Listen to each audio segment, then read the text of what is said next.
ay State of the Nation Address.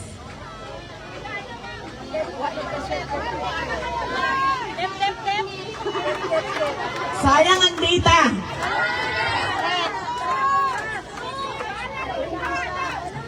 Kaya nga, ma'am, ako din ayaw ko na rin manood. Kasi alam nyo, sa totoo lang sa totoo lang talaga, natitrigger ako sa pag nakikinig ako sa kanya.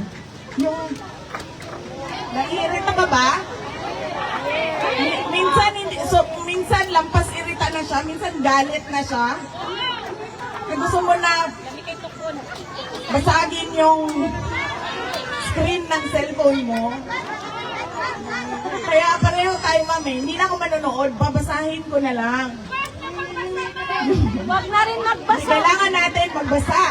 Kasi kailangan natin malaman kung ano na namang pambobola ang sinasabi sa taong bayan. Ano na namang pambubudol.